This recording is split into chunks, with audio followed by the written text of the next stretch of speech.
সূরাতুল কাহফ তেলাওয়াত করবে আল্লাহ তাআলা তাকে দাজ্জালের ফিতনা থেকে মুক্তি দিবে। কিসের ফিতনা থেকে মুক্তি দিবে?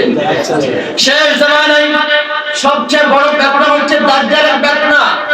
রাসূল করিম সাল্লাল্লাহু আলাইহি ওয়াসাল্লাম বলেন যে দাজ্জালের ফিতনা এত ভয়াবহ হবে, এত ভয়ঙ্কর হবে, দুনিয়াতে যারা সবচেয়ে মুত্তাকি বান্দা আছে, সবচেয়ে মুমিন বান্দা আছে, দাজ্জাল ওই সমস্ত বান্দাদেরকেও কাফের বানিয়ে ফেলতে পারবে, ওই সমস্ত বান্দাদেরকেও দাজ্জাল মুনাফিক বানিয়ে ফেলতে পারবে।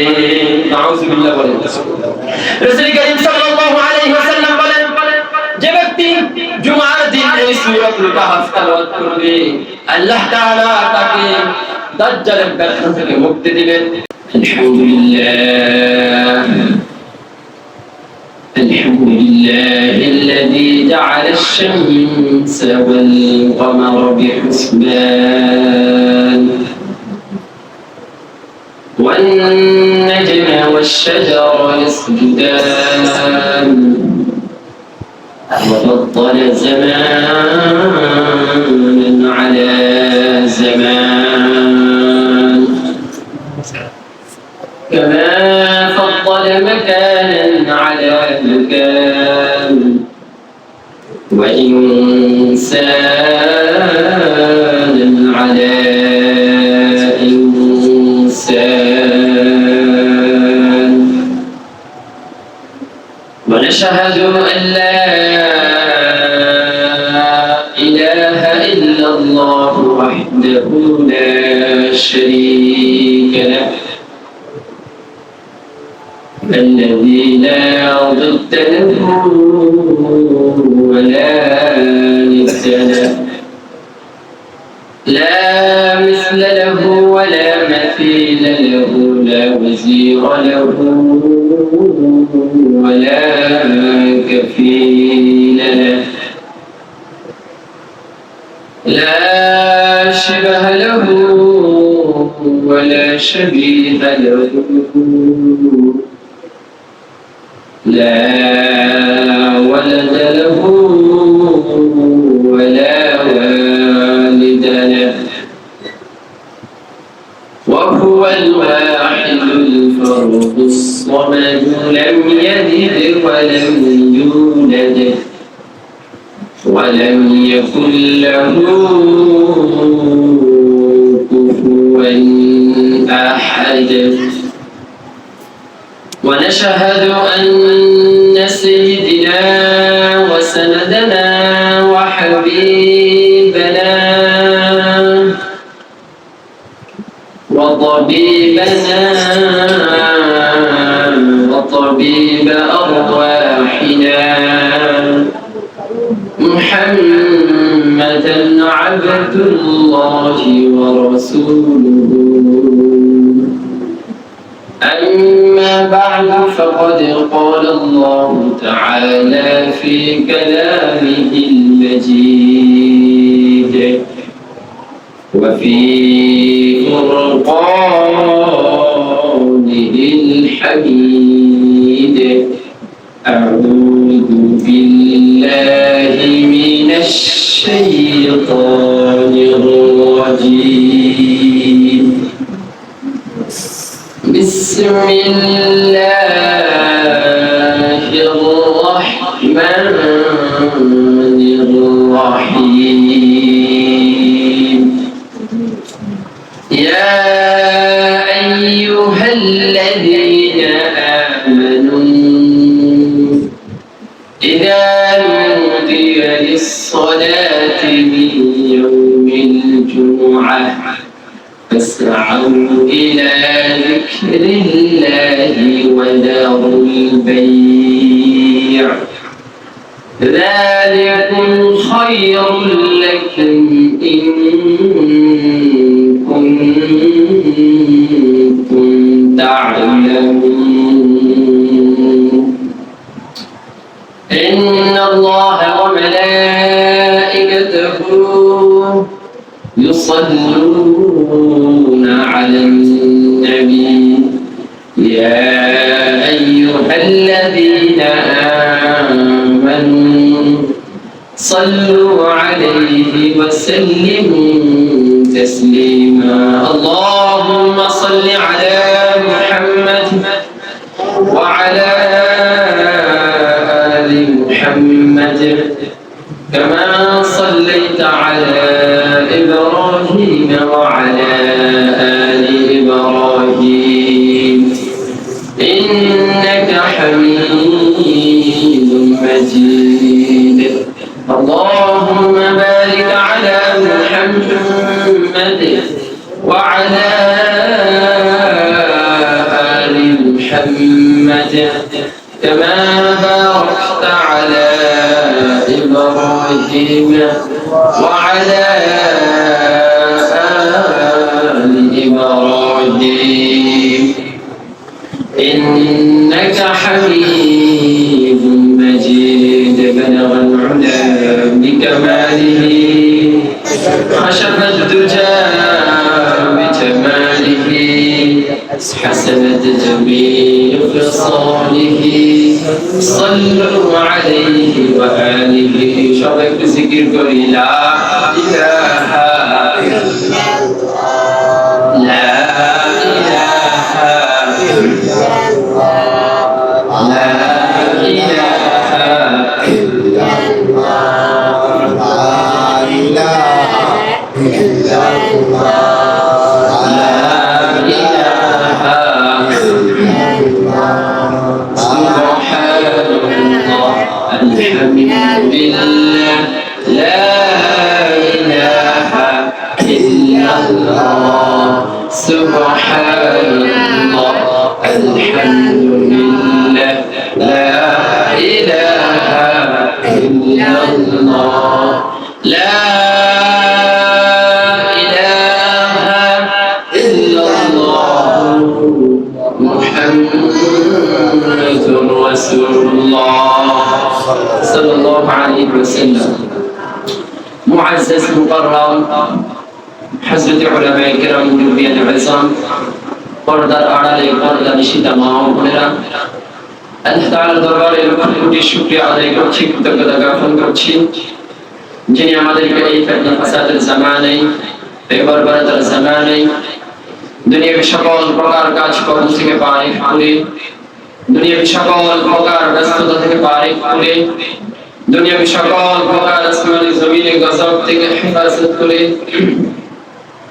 সকল প্রকার দুর্ঘটনা থেকে হেফাজত করে আজকে সফর মাসের চতুর্থ জুমায় আল্লাহর ঘর মসজিদে আসার বসার আমাকে কিছু দিন কথা বলার মতো আপনাদেরকে শোনার মতো তৌফিক দিয়েছেন সেটা কারীমের দরবারে অন্তরের অন্তঃস্থল থেকে মনের সকল ভালোবাসাকে উজাড় করে দিয়ে সিংহ শার্দুলের মতো গর্জন করে শরীরের সবরকম শক্তিকে গলার মাঝ বরাবর এনে সবাই মুহাব্বতের সহিত চিল্লায়ে বলি আলহামদুলিল্লাহ আলহামদুলিল্লাহ মুসল্লিন কিরাম সবাই আমার সাথে বলুন রব্বানা লাকাল হামদ রব্বানা লাকাল হামদ হামদান কাসীরান طيبا মুবারাকান ফীহি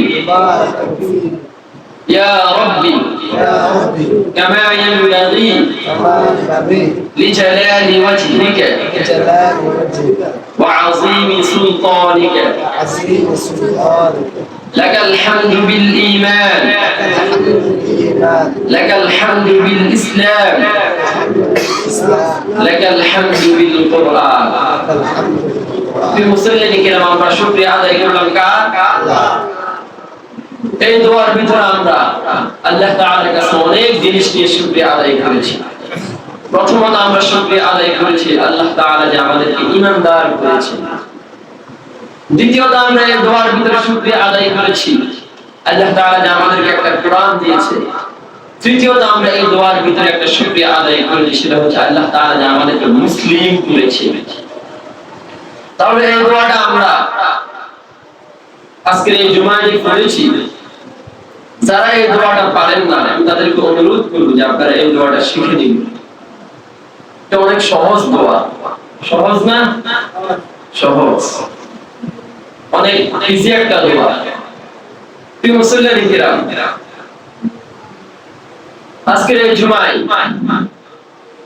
আমি আপনাদের সম্মুখে কোরআনে কারীম থেকে একটা ছোট আয়াত তেলাওয়াত করেছি আল্লাহ তাআলা যদি তৌফিক দান করে, আল্লাহ তাআলা যদি আমাকে সামর্থ্য দান করে, যদি আমার হায়াতটা বৃদ্ধি করে, তাহলে আজকের এই জুমায় আমি আপনাদের সম্মুখে কিছু সময় আলোচনা করতে পারবো ইনশাআল্লাহ। প্রিয় মুসলিম কিরাম, আমি আজকের এই জুমায় যে আয়াতটা তেলাওয়াত করেছি এটা হচ্ছে সূরা জুমআ 9 নং আয়াত। কত নং আয়াত? এই আয়াতের ভিতরে আল্লাহ তাআলা বলেছেন যে ইয়া আইয়ুহাল্লাযীনা আমানু, হে ঈমানদারেরা, হে বিশ্বাসীরা। আল্লাহ তাআলা আমাদেরকে ডাক দিয়েছে, হে ঈমানদারেরা, হে বিশ্বাসীরা, হে মানব মণ্ডলী।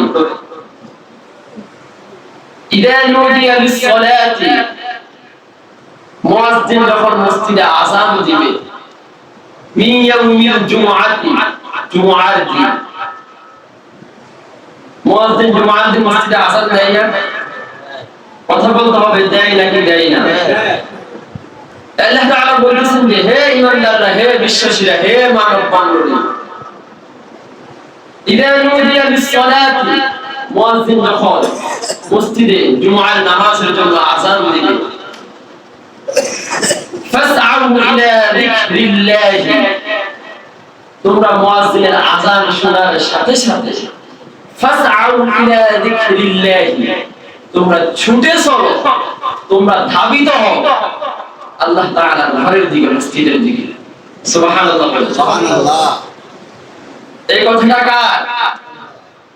এরপর আল্লাহ তাআলা বলেছেন যে ফাসআউ ইলা যিকরিল্লাহি ওয়া যারুল বাই', তোমরা যারা ব্যবসা করো দোকানপাট বন্ধ করে দাও। তোমরা যারা রিকশা চালাও ড্রাইভিং বন্ধ করে দাও, রিকশা চালানো অফ করে দাও। তোমরা যারা হোটেল ব্যবসা করো, রেস্টুরেন্টে ব্যবসা করো, ব্যাংকে চাকরি করো, অফিসে চাকরি করো, আদালতে চাকরি করো, এরকম ভাবে তোমরা যারা ক্ষেত খামারে কাজ করো, কৃষি কাজ করো, অন্যান্য যত ধরনের কাজ আছে, সকল কাজ থেকে তোমরা বিরত হয়ে যাও, সকল কাজ থেকে তোমরা সরে আসো। ফাসআউ ইলা যিকরিল্লাহি, শুধুমাত্র কেবলমাত্র কার স্মরণে?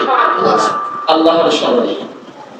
তাহলে প্রিয় মুসলিম কিরাম, আজকে আমার আলোচনার সেন্ট্রাল থিম হচ্ছে এই জুমআর দিন নিয়ে। এই জুমআর দিন ইসলামের ভিতরে অত্যন্ত দামি একটা দিন, অত্যন্ত গুরুত্বপূর্ণ একটা দিন। আল্লাহ তাআলা বলেছেন যে ফাযযালা জামানান আলা জামান কামা ফাযযালা মাকানান আলা মাকান ওয়া ইনসানান আলা ইনসান। আল্লাহ তাআলা এক একটা জিনিসের উপরে এক একটা জিনিসকে শ্রেষ্ঠত্ব দান করেছেন, সম্মানিত দান করেছেন। তার মধ্যে আল্লাহ তাআলা এক সপ্তাহের মধ্যে 7টা দিনের ভিতরে বাকি 6টা দিনের চেয়েও জুমার দিনটাকে অনেক বেশি সম্মানিত করেছেন। সুবহানাল্লাহ বলেন।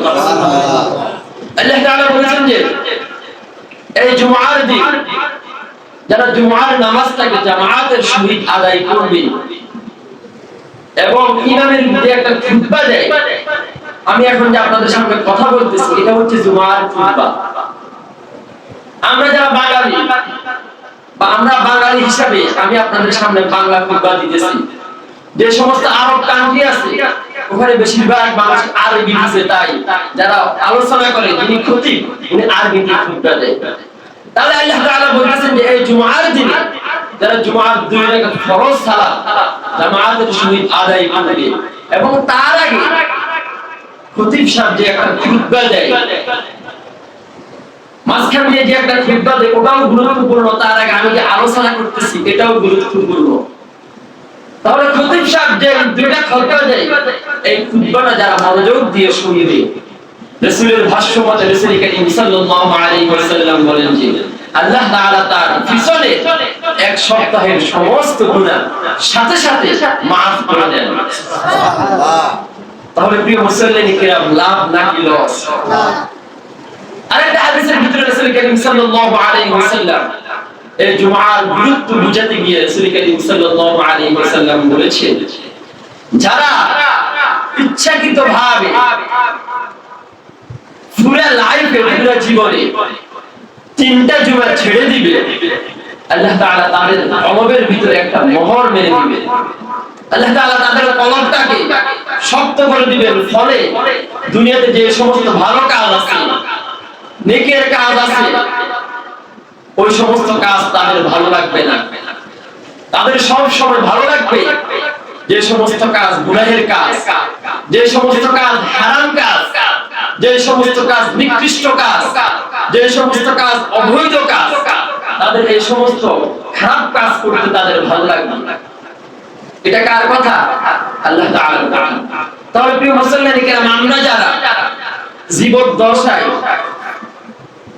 বিনা জরুরতে বিনা কারণে 3টা জুমা ছেড়ে দিয়েছি, আমাদের জন্য এখন তওবা করা ছাড়া আর কোনো উপায় নেই।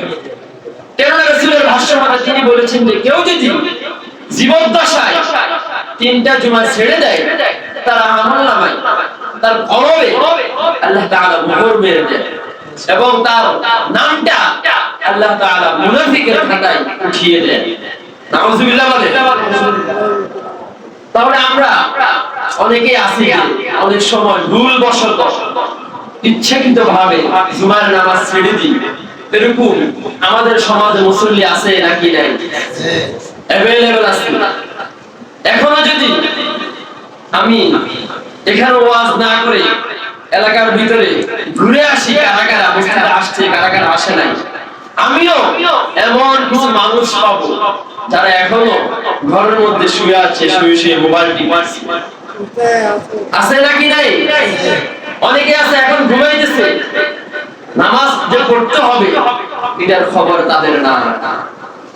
এটা রাসূল করিম সাল্লাল্লাহু আলাইহি ওয়াসাল্লাম একদিন জুমার দিন সকল সাহাবীদেরকে সামনে রেখে রাসূল করিম সাল্লাল্লাহু আলাইহি ওয়াসাল্লাম বলেন যে আমার মন চাই আমি তোমাদের থেকে একজনকে এই জুমার খুতবায় বসিয়ে দিই, তুমি আলোচনা করবে, আর আমার মন চাই আমি যেন এই জুমার খুতবাটা বাদ দিয়ে এলাকার ভিতরে কারা কারা মসজিদে আসে না তাদের ঘরগুলো আমি আগুন দিয়ে জ্বালিয়ে দিই। নাউযুবিল্লাহ বলেন। এটা কার কথা? বিশ্বনবীর কথা। তাহলে কত বড় কথা। রাসূল করিম সাল্লাল্লাহু আলাইহি ওয়াসাল্লাম বলেছেন যে আমার মন চাই যারা জুমার নামাজ না পড়ে মসজিদে না আসে, ঘরে শুয়ে আছে, ঘরে ঘুমাইতেছে, মসজিদে আসে না, আমার মন চাই আমি তাদের ঘরটা আগুন দিয়ে জ্বালিয়ে দিই। তাহলে প্রিয় মুসলমান কিরাম, এই জুমার নামাজের অনেক গুরুত্ব রয়েছে, এই জুমার নামাজের অনেক ফজিলত রয়েছে। আরেকটা হাদিসের ভিতরে রাসূল করিম সাল্লাল্লাহু আলাইহি ওয়াসাল্লাম এই জুমার নামাজে স্তর ভেদে 5টা ফজিলতের কথা বলেছে। কয়টা ফজিলতের কথা? 5টা। এই 5টা ফজিলত আজকের এই জুমায় আমরা শুনবো এবং আমল করার চেষ্টা করব ইনশাআল্লাহ। বলেন ইনশাআল্লাহ। প্রিয় মুসল্লিন কিরাম, বিশ্বনবী বলেন যে ইদা কানা ইয়াউমুল জুমআতি ওয়াকাফিয়াতুল কালিমাতি আলা বাবিল মাসজিদি تكتبون الذي يهدي بدنة ثم يهدي بقرة ثم يهدي كبشا ثم دجاجة ثم بيضة فإذا خرج الإمام ظهورا صفهم ويستمعون الذكر। রাসূল করিম সাল্লাল্লাহু আলাইহি ওয়াসাল্লাম বলেন এই জুমার দিন আল্লাহ তাআলা আসমান থেকে কিছু সংখ্যক ফেরেশতা, কোটি কোটি ফেরেশতা এই দুনিয়াতে অবতরণ করে, দুনিয়াতে পাঠান এবং আল্লাহ তাআলা তাদেরকে বলেন যে তোমরা এই পৃথিবীর বুকে আজকের এই জুমার দিনে কোন কোন মসজিদে জুমার নামাজ চলতেছে, কোন কোন মসজিদে খতিব সাহেব জুমা পড়াবে, ওই মসজিদে তোমরা চলে যাও এবং বাইরে যে দরজা আছে ওই দরজায় তোমরা দাঁড়িয়ে যাও এবং তোমরা দেখো কারা কারা মসজিদে আগে আসে, কারা কারা মসজিদে আগে আসে তোমরা তাদেরকে দেখো এবং তোমাদের রেজিস্ট্রেশন খাতার ভিতরে তোমরা তাদের নামটা লিপিবদ্ধ করে দাও। সুবহানাল্লাহ বলেন। তাহলে আমরা কি চাই না আল্লাহ তাআলা রেজিস্টার এখানে আমাদের নামটা উঠুক? চাই নাকি চাই না? কারা কারা চান হাত তুলে দেখান, হাত নামান সবাই। তাহলে আমরা সবাই চাই রাসূল করিম সাল্লাল্লাহু আলাইহি ওয়াসাল্লাম বলেন যে জুমার দিন পাঁচ স্তরে আল্লাহ তাআলা বান্দাকে লাভবান করতে থাকে। রাসূল করিম সাল্লাল্লাহু আলাইহি ওয়াসাল্লাম বলেন জুমার দিন যখন চলে আসে আল্লাহ তাআলা আসমান থেকে কিছু সংখ্যক ফেরেশতা নিয়ে অবতরণ করেন এবং আল্লাহ তাআলা ফেরেশতাদেরকে বলেন যে পৃথিবীর বুকে কোন কোন মসজিদে জুমা চলে, কোন কোন মসজিদে জুমার নামাজ হয়, তোমরা সকলে ভাগে ভাগে ওই মসজিদে চলে যাও এবং মসজিদের যে গেট আছে ওই গেটের মধ্যে তোমরা দাঁড়িয়ে যাও। মসজিদের গেটে তোমরা দাঁড়িয়ে যাও এবং সর্বপ্রথম কোন মানুষটা মসজিদে ঢুকে কোন মানুষটা মসজিদে আসে তাদের নামটা লিপিবদ্ধ করো। আমি আল্লাহ তাআলা ঘোষণা দিলাম যে জুমার দিন সর্বপ্রথম যেই ব্যক্তিটা মসজিদে আসবে আল্লাহ তাআলা বলেন সেই ব্যক্তিরা আমার রাস্তায় বুদেনাতার একটা ওট কুরবানি করার সওয়াব পাবে। সুবহানাল্লাহ। তাহলে এক নম্বরে যারা মসজিদে আসবে, প্রথম স্তরে যারা মসজিদে আসবে আল্লাহ তাআলা বলেন যে আমি তাদের জন্য আমার রাস্তায় একটা বুদেনাতান একটা ওট কুরবানি করার সওয়াব সাথে সাথে আমি আল্লাহ তাআলা তাদের আমলনামায় লিখে দিব। দ্বিতীয় নম্বরে যারা মসজিদে আসবে, দ্বিতীয় স্তরে যারা মসজিদে আসবে রাসূল করিম সাল্লাল্লাহু আলাইহি ওয়াসাল্লাম বলেন সুম্মা ইয়াহদি বাকারাতান, আল্লাহ তাআলা তাদের আমলনামায় একটা গরু অথবা গাভী কুরবানি করার সওয়াব তাদের আমলনামায় আল্লাহ তাআলা সাথে সাথে লিখে দেন। তাহলে আজকে সর্বপ্রথম আমাদের মসজিদে যিনি এসেছেন মোহাম্মদ নাসিমউদ্দিন ভাই, আমি দেখেছি যে মসজিদে সর্বপ্রথম এসেছেন, তার আগে আমাদের মসজিদে যিনি মুয়াজ্জিন উনি তার আগে এসেছেন। তাহলে আমরা এই হাদিস থেকে বলতে পারি, এই হাদিস থেকে আমরা বলতে পারি যে মুয়াজ্জিন সাহেব যেহেতু আজকে সর্বপ্রথম মসজিদে এসেছেন তিনার আমলনামায় আল্লাহ তাআলা একটা ওট কুরবানি করার সওয়াব সাথে সাথে এখন লিখে দিয়েছে। দ্বিতীয় নম্বরে আমাদের মসজিদে আজকে আমি খেয়াল করেছি যে এসেছেন মোহাম্মদ নিজামউদ্দিন ভাই, আমাদের মসজিদের সেক্রেটারি দ্বিতীয় নম্বরে এসেছেন। হাদিসের ভাষ্য মতে আল্লাহ তাআলা তিনার আমলনামায় এই মুহূর্তে একটা গাভী অথবা গরু কুরবানি করার সওয়াব এখন লিখে দিয়েছে। তৃতীয় নম্বরে আজকে আমাদের মসজিদে একটা ছোট বাচ্চা এসেছে, একটা ছোট বাচ্চা এসেছে, তৃতীয় নম্বরে সে এসেছে। তাহলে হাদিসের ভাষ্য মতে যে যারা মসজিদে তৃতীয় নম্বর আসবে, তৃতীয় স্তরে যারা মসজিদে জুমার দিন প্রবেশ করবে রাসূল করিম সাল্লাল্লাহু আলাইহি ওয়াসাল্লাম বলেন যে সুম্মা কাবিশান, আল্লাহ তাআলা তাদের আমলনামায় একটা বকরি কুরবানি করার সওয়াব সাথে সাথে লিখে দিবে। তাহলে আমরা যারা আজকে মসজিদে প্রথম স্তরে এসেছি, দুজন হতে পারে একজন হতে পারে, আমরা অবশ্যই এটা বলতে পারি যে আমাদের আমলনামায় আল্লাহ তাআলা একটা ওট কুরবানি করার সওয়াব লিখে দিয়েছেন। দ্বিতীয় নম্বরে যিনি এসেছেন তিনার আমলনামায় আল্লাহ তাআলা একটা গরু কুরবানি করার সওয়াব লিখে দিয়েছেন। তৃতীয় নম্বরে যারা এসেছেন যিনি এসেছেন আল্লাহ তাআলা তার আমলনামায় একটা বকরি কুরবানি করার সওয়াব সাথে সাথে লিখে দিয়েছে। রাসূল করিম সাল্লাল্লাহু আলাইহি ওয়াসাল্লাম বলেন আল্লাহ তাআলা চতুর্থ নম্বরে যারা মসজিদে প্রবেশ করবে তাদের আমলনামায় আল্লাহ তাআলা সুম্মা তাজাজাতান একটা মুরগি আল্লাহ তাআলার রাস্তায় সদকা করার সওয়াব সাথে সাথে লিখে দিবে। প্রথম যেই তিনটা পশুর কথা বলেছেন, এই পশুর ব্যাপারে আল্লাহ তাআলা বলেছেন যে কুরবানি করার সওয়াব দিবেন। এটা কেন? কেননা মুরগি দিয়ে কুরবানি হয় নাকি হয় না? হয় না। গরু দিয়ে কুরবানি হয়, গাভী দিয়ে কুরবানি হয়, ওট দিয়ে কুরবানি হয়। এজন্য আল্লাহ তাআলা বলেছেন যে এই তিনটা পশু আল্লাহ তাআলার রাস্তায় কুরবানি করার সওয়াব আমি আল্লাহ তাআলা তাদের আমলনামায় লিখে দিব। চতুর্থ নম্বরে যারা জুমার দিন মসজিদে প্রবেশ করবে আল্লাহ তাআলা বলেন যে সুম্মা তাজাজাতান, তারা একটা মুরগি আমার রাস্তায় দেওয়ার সেই সওয়াব আমি আল্লাহ তাআলা তাদের আমলনামায় সাথে সাথে লিখে দিব। সুবহানাল্লাহ। সুবহানাল্লাহ। পঞ্চম নম্বরে যারা এই জুমার দিন মসজিদে আসবে রাসূল করিম সাল্লাল্লাহু আলাইহি ওয়াসাল্লাম বলেন যে সুন্নাহ বাইদাতান, আল্লাহ তাআলা তাদের আমলনামায় একটা ডিম মুরগির ডিম হতে পারে, হাঁসের ডিম হতে পারে। আল্লাহ তাআলার রাস্তায় সদকা করার সওয়াব আল্লাহ তাআলা তাদের আমলনামায় সাথে সাথে লিখে দিবে। সুবহানাল্লাহ। আরো জোরে বলেন সুবহানাল্লাহ। আরো চিল্লায়ে বলেন আল্লাহু আকবার। তাহলে জুমার দিন মসজিদে আগে আসলে লাভ নাকি লস? চিল্লা বলতে হবে লাভ নাকি লস? তাহলে মুয়াজ্জিন যখন মসজিদে আযান দিবে আমরা কি মসজিদে তাড়াতাড়ি আসবো নাকি দেরি করে আসবো?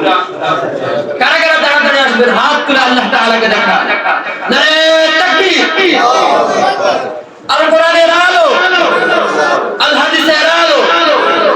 হাত নামান সবাই। তাহলে প্রিয় মুসল্লিয়ানে কেরাম আমরা আগামী জুমা থেকে চেষ্টা করব মুয়াজ্জিনের আযান দেওয়ার আগে আগে মসজিদে আসার জন্য। কেন রাসূলের ভাষ্যের মতে রাসূল করিম সাল্লাল্লাহু আলাইহি ওয়াসাল্লাম বলেন যে শুক্রবারে জুমার দিন আল্লাহ তাআলা ফজরের ফরজ ফেরেশতাদেরকে দুনিয়াতে অবতরণ করেন এবং মসজিদে পাঠিয়ে দেন এবং আল্লাহ তাআলা বলেন যে তোমরা দেখো কারা মসজিদে জুমার দিন তাড়াতাড়ি আসে। তাহলে আমরা যদি মুয়াজ্জিনের আযান দেওয়ার আগে আসতে পারি আমরা একটা ওট কুরবানি করার সওয়াব পাবো। সবাই আসার চেষ্টা করবেন তো ইনশাআল্লাহ। আল্লাহ তাআলা আমাদেরকে তৌফিক দান করুন। সবাই বলেন আমিন। এবার আসেন তাহলে আল্লাহ তাআলা খাস ভাবে আমাদেরকে সম্মানিত করেছেন মসজিদে আসা। শুধু তাই নয়, এই জুমার দিনে আরো অনেক ফজিলত রয়েছে, অনেক বরকত রয়েছে, অনেক আমল রয়েছে। রাসূল করিম সাল্লাল্লাহু আলাইহি ওয়াসাল্লাম বলেন যে এই জুমার দিনে সবচেয়ে দামি আমল হচ্ছে, সবচেয়ে গুরুত্বপূর্ণ আমল হচ্ছে জুমার 2 রাকাত নামাজ। এরপর সবচেয়ে গুরুত্বপূর্ণ আমল হচ্ছে জুমার দিন খতিব সাহেব যে একটা খুতবা দেন, এই খুতবাটা শোনা হচ্ছে ওয়াজ। আমরা অনেকে আছি যে খুতবার পরে আসি হুতাহুতি করি, শুধুমাত্র 2 রাকাত নামাজ পড়ার চেষ্টা করি। এটা হলে চলবে না। আরেকটা হাদিসের ভিতরে আছে রাসূল করিম সাল্লাল্লাহু আলাইহি ওয়াসাল্লাম বলেন যে জুমার দিনে খুতবা শোনাও একটা জুমার নামাজের অংশ। তাহলে কেউ যদি খুতবাটা বাদ দিয়ে শুধুমাত্র 2 রাকাত জুমার নামাজ পড়ে তার জন্য জুমার নামাজ পরিপূর্ণ আদায় হবে না। নাউজুবিল্লাহ বলেন। তাহলে প্রিয় মুসল্লিরা কিরাম আমরা উদ্যাউতি করি শুধুমাত্র 2 রাকাত নামাজ পড়ার জন্য বাড়ি থেকে বের হলে চলবে না। আমরা চেষ্টা করতে হবে ইমাম সাহেব যে খুতবা দেন ওই খুতবা শোনার চেষ্টা করতে হবে। তাহলে জুমার দিনের সবচেয়ে গুরুত্বপূর্ণ আমল হচ্ছে জুমার 2 রাকাত নামাজ এবং খতিব সাহেব যে খুতবা দেন ওই খুতবাটা শোনা। এরপর রাসূল করিম সাল্লাল্লাহু আলাইহি ওয়াসাল্লাম বলেন জুমার দিনের আরেকটা গুরুত্বপূর্ণ আমল হচ্ছে যে সূরা কাহফ তেলাওয়াত করা। এই আমলটা আপনারা অনেকেই জানেন আবার অনেকেই জানেন না। বিশ্বনবী বলেন আমার প্রিয় হাবিব রাসূল করিম সাল্লাল্লাহু আলাইহি ওয়াসাল্লাম বলেন মান ক্বারা সূরাতুল কাহফি ফি ইয়াউমিল জুমআতি আযাআহু মিনান নূরি মা বাইনাল জুমআতাইন। রাসূল করিম সাল্লাল্লাহু আলাইহি ওয়াসাল্লাম বলেন যে ব্যক্তি জুমার দিন সূরাতুল কাহফ তেলাওয়াত করবে আল্লাহ তাআলা তার আমলনামায় আগামী এক সপ্তাহ আগামী শুক্রবার আসার আগ মুহূর্তে ওই বান্দাটা যে সমস্ত গুনাহ করবে যে সমস্ত পাপ করবে আল্লাহ তাআলা ওই বান্দার আমলনামা থেকে ওই সমস্ত গুনাহটাকে maaf করে দিবে। শুধুমাত্র তাই নয়, আল্লাহ তাআলা ওই বান্দার আমলনামায় ওই সমস্ত দিনের নফল ইবাদতের সওয়াব আল্লাহ তাআলা ওই বান্দার আমলনামায় সাথে সাথে লিপিবদ্ধ করে দিবে। সুবহানাল্লাহ। আরেকটা হাদিসের ভিতরে রাসূল করিম সাল্লাল্লাহু আলাইহি ওয়াসাল্লাম বলেন যে ব্যক্তি এই জুমার দিন সূরাতুল কাহফ তেলাওয়াত করবে আল্লাহ তাআলা তাকে দাজ্জালের ফিতনা থেকে মুক্তি দিবে। কিসের ফিতনা থেকে মুক্তি দিবে? শেষ জামানায় সবচেয়ে বড় ফিতনা হচ্ছে দাজ্জালের ফিতনা। রাসূল করিম সাল্লাল্লাহু আলাইহি ওয়াসাল্লাম বলেন যে দাজ্জালের ফিতনা এত ভয়াবহ হবে, এত ভয়ঙ্কর হবে, দুনিয়াতে যারা সবচেয়ে মুত্তাকি বান্দা আছে, সবচেয়ে মুমিন বান্দা আছে, দাজ্জাল ওই সমস্ত বান্দাদেরকেও কাফের বানিয়ে ফেলতে পারবে, ওই সমস্ত বান্দাদেরকেও দাজ্জাল মুনাফিক বানিয়ে ফেলতে পারবে। নাউজুবিল্লাহ বলেন। রাসূল করিম সাল্লাল্লাহু আলাইহি ওয়াসাল্লাম বলেন যে ব্যক্তি জুমার দিন এই সূরাতুল কাহফ তেলাওয়াত করবে, আল্লাহ তাআলা তাকে দাজ্জালের ব্যথা থেকে মুক্তি দিবেন এবং তাকে আল্লাহ তাআলা আগামী এক সপ্তাহের ভিতরে সে যে সমস্ত গুনাহ করবে, যে সমস্ত পাপ করবে, ওই সমস্ত পাপ আল্লাহ তাআলা তার আমলনামা থেকে সাথে সাথে ক্ষমা করে দিবে। তাহলে প্রিয় ভাইরা আমার, সূরাতুল কাহফ তেলাওয়াত করা লাগবে নাকি লাগবে না? লাগবে। সূরাতুল কাহফ হচ্ছে এটা কোরআনে কারীমের একটা সূরা। এই সূরাটা হচ্ছে সুমরু ফারাদ 12 নম্বর পৃষ্ঠাতে অবস্থিত। এই সূরাটা হচ্ছে আলহামদুলিল্লাহিল্লাযী আনজালা আলা আবদিহিল কিতাবা ওয়া লাম ইয়াজআল লাহু ইওয়াজা। যারা মুখস্থ পারেন না তারা অবশ্যই দেখে দেখে পড়ার চেষ্টা করবেন। বেশিরভাগ মানুষ আমরা মুখস্থ পারি না, অথচ এই সূরাটা মুখস্থ করাও এটা একটা রাসূলের সুন্নাত। রাসূলের সাহাবীরা যারা হাফেজ না তারা অন্তত পক্ষে এই সমস্ত সূরা মুখস্থ রাখতেন। যে 11 সূরা আছে ছোট ছোট ওই 11 সূরা মুখস্থ রাখতেন, সাথে সাথে সূরা দুহা, সূরা কারিআ, সূরা কাহফ, সূরা ওয়াকিআ, সূরা মুলক, সূরা নাবা, এই সমস্ত সূরা তারা মুখস্থ রাখতেন। এটা হচ্ছে রাসূলের একটা সুন্নাত। আর আমরা যারা আজকে মুসলমান আছি, আমাদের ভিতরে অনেকে এরকম আছেন যে ছোট সূরা 11টা আছে, ছোট ছোট সূরা, ওই 11 সূরা আমরা ঠিকঠাক মুখস্থ করতে পারি না। কথা কি ঠিক নাকি বেঠিক? ঠিক। আবার অনেকে আছে এই 11 সূরার ভিতরে 7টা সূরা ভালোভাবে পারে, বাকি 7টা সূরা পারেন না। আবার অনেকে আছেন শুধুমাত্র সূরা ইখলাসটা পারে আর অন্য কোনো সূরা পারেন না।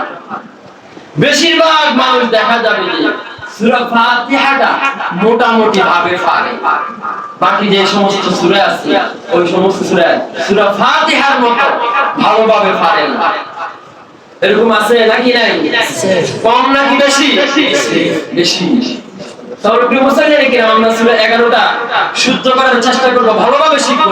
সাথে সাথে আমরা চেষ্টা করব যে সূরা নাবা, সূরা মুলক, সূরা ওয়াকিআ এবং সূরা কাহফটা যেন আমরা অল্প অল্প করে হোক, এক পৃষ্ঠা করে হোক অথবা এক লাইন করে হোক, প্রতিদিন আমরা শেখার চেষ্টা করব। আল্লাহ তাআলা আমাদেরকে তৌফিক দান করুন। সিল্লাহ বলেন আমিন। এই জুমার দিনে সবচেয়ে দামি আমল হচ্ছে, সবচেয়ে গুরুত্বপূর্ণ আমল হচ্ছে আসরের নামাজের পর একটা দুরূদ আছে, যেটাকে বলা হয় দুরূদে নারিয়া। এটার নাম কি? দুরূদে নারিয়া। এই দুরূদটা হচ্ছে আল্লাহুম্মা সাল্লি আলা মুহাম্মাদিন নাবিয়্যিল উম্মি ওয়া আলা আলিহি ওয়া সাল্লিম তাসলিমা। রাসূল করিম সাল্লাল্লাহু আলাইহি ওয়াসাল্লাম বলেন যে এই দুরূদটা যে ব্যক্তি জুমার দিন আসরের নামাজের পর 80 বার পড়বে, কতবার পড়বে? 80 বার। যে ব্যক্তি এই দুরূদটা 80 বার পড়বে, আল্লাহ তাআলা তার আমলনামা থেকে 80 বছরের গুনাহ সাথে সাথে ক্ষমা করে দিবেন। সুবহানাল্লাহ। সুবহানাল্লাহর আওয়াজ শুনে মনে হচ্ছে যে এটা একটা ছোট লাভ।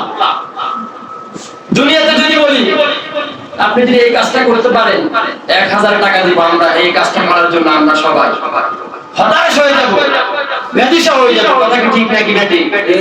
অথচ এত বড় একটা ফজিলতের কথা বললাম, আপনাদের সুবহানাল্লাহর আওয়াজ শুনে মনে হচ্ছে যে এটা একটা ছোট ফজিলত। আমি যদি এখন আপনাদেরকে বলি যে আপনাদের লাইফ হায়াত হবে কত বছর? 60 বছর অথবা 50 বছর, 70 বছর, তার তো বেশি না। তারও কি বেশি পাবেন? পাবেন না। এই উম্মতের জন্য হায়াতটা হচ্ছে 60 থেকে 65 অথবা সর্বোচ্চ 70। এখন আল্লাহ তাআলা বলতেছেন যে ব্যক্তি জুমার দিনে এই দুরূদটা 80 বার পড়বে, আল্লাহ তাআলা তার আমলনামা থেকে 80 বছরের গুনাহ মাফ করে দিবেন। সুবহানাল্লাহ। তাহলে এখান থেকে আমরা বুঝতে পারি যে আমরা যে 60 বছর বাঁচি, ওই 60 বছরের গুনাহ তো আল্লাহ তাআলা নিঃসন্দেহে ক্ষমা করে দিয়েছেন। কথা কি ঠিক নাকি বেঠিক? কত বড় ফজিলতপূর্ণ আমল। তাহলে আমরা আজকের জুমা থেকে আমরা ইনশাআল্লাহ চেষ্টা করব অন্ততপক্ষে এই আমলটা করার জন্য। আল্লাহ তাআলা আমাদের সকলকে তৌফিক দান করুন। সিল্লাহ বলেন আমিন। এবং রাসূল করিম সাল্লাল্লাহু আলাইহি ওয়াসাল্লাম বলেন যে এই দুরূদটা পড়ার পর যে ব্যক্তি আল্লাহ তাআলার কাছে দোয়া করবে, ওই দোয়ার ভিতরে আল্লাহ তাআলার কাছে ওই বান্দাটা যাই চাইবে আল্লাহ তাআলা তাকে তাই দিবেন। বিশ্বাস হয় না?